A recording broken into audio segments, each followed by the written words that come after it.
Kimdi bunlar? Ha.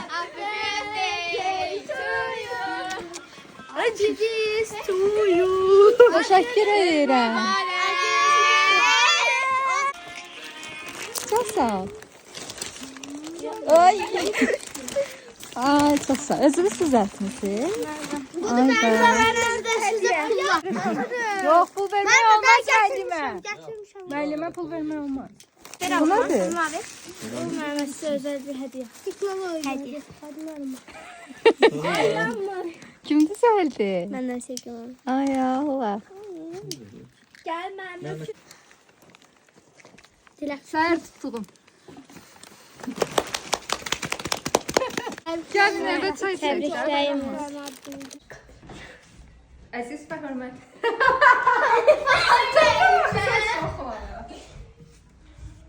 Reyniz de. Deniz içeri girin. Keş gelmeyin. Akıyım buyurun.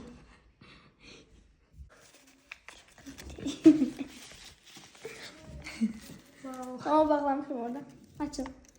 Qopardım. Mənim alo. Ne diyeyim? Sabun. Güzel yazıp ama. Çox sağ olun. Gəl qucaqlayın. Ay bunu tebrik Minnətdaram. Aysu. Hanım bu yana çön. Ha? Şafaatın zarı Mehmet doktor. Yox. Bəs açılacaqsa bir dənə də düyünlərə.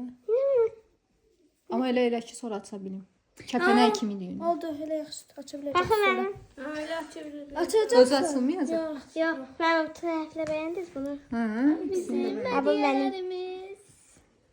Onu ben sıkışmışım ben. Sen bakın şaka. Güller yandı da. Ne de çiçekler de düşsün. Sizin gibi. Ben size sağ sol ola.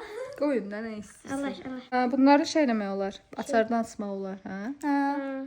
Aşağıdan niye asıyorsun ben? Neden Koyun asıyorsun? bak. Aşağıdan niye asıyorsun? Koyun baktan.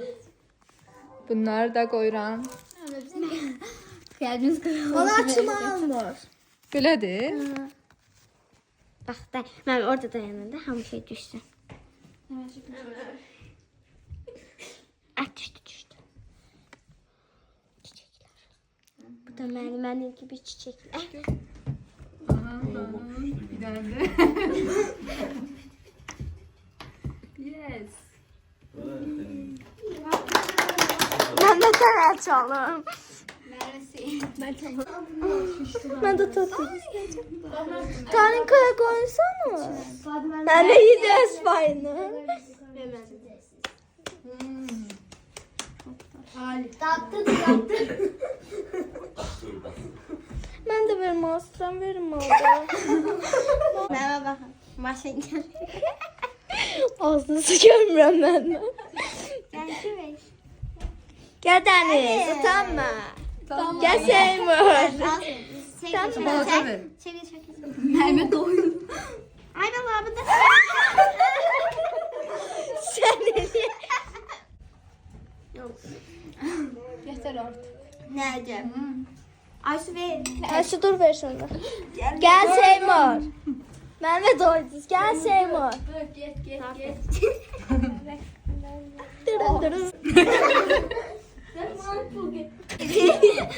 Gel tortun. Tortun ağzına baksana. Korktu Mehmet zaten sonra. Doydu. Bitti. Bitiyor.